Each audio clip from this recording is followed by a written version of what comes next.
Hi everybody, I'm here with my sister Velveta Thompson and her husband Steve Thompson, and this is like a prelude to the song To Worship and the events that happened in 2017, which I'm going to let them explain about. Hi, it was on the 17th of June 2017 that we went to a family friend event. Before we got home, in fact, as I was walking to the car, I said to Steve, I feel really ill, unusually ill. By the time we got in the car, it worsened, and by the time I got home, it worsened even more. And I kept on saying, I will live and not die, I will live and not die, I will live and not die.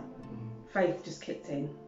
And a long story short, he called the ambulance. I was rushed to hospital and taken into the triage unit in A&E, saw a doctor, and I can't remember, I was in and out of consciousness.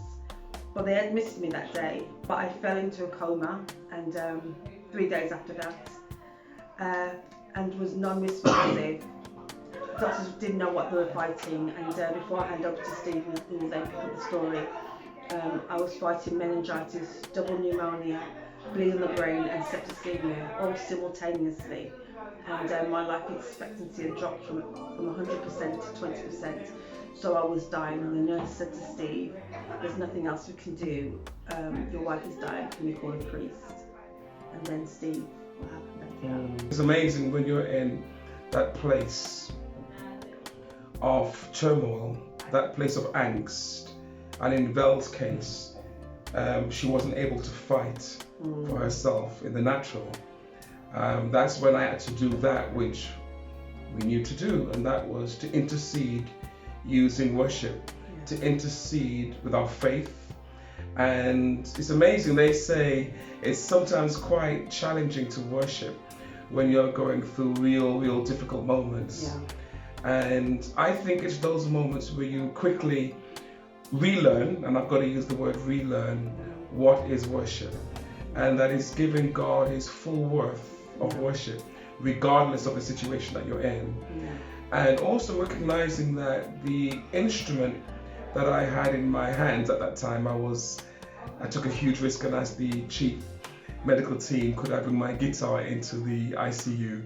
And just by the look on their face, I knew it was a very unusual thing to do. Bringing your acoustic guitar into the ICU. Bring your what? So when they actually saw me with the guitar, I think that was more of a fascination as to what I was going to do with the guitar. And I remember just standing over Vel's body, and it's amazing.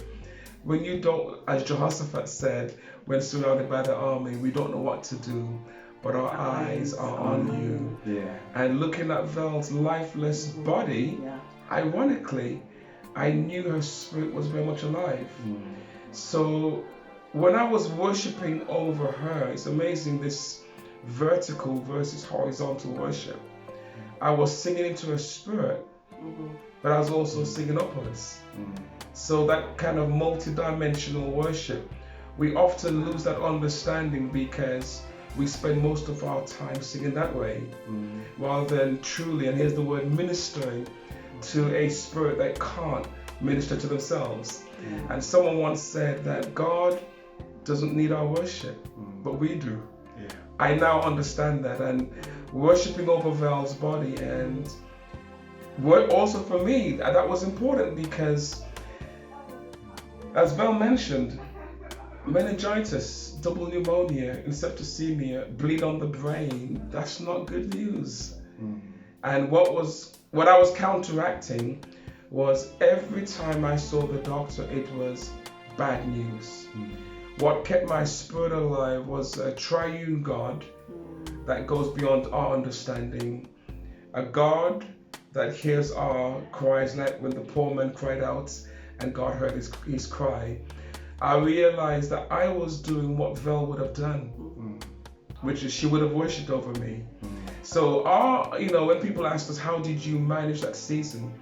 Our advice would be, cultivate a lifestyle of worship before SOS.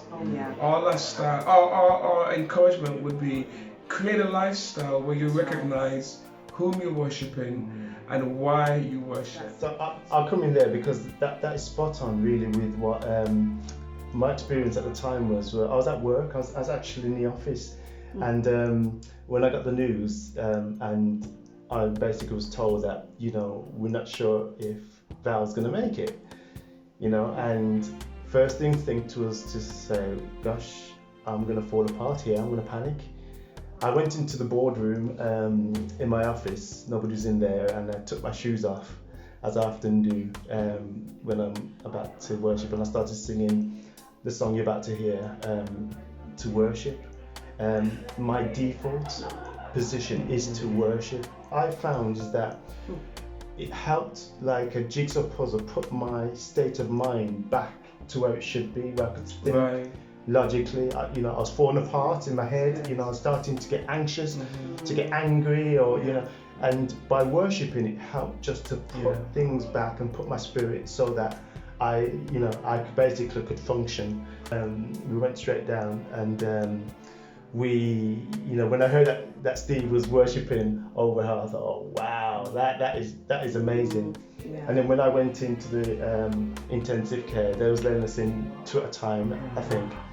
And I sang the song over Val, this song, and I because I knew she could hear it in her spirit.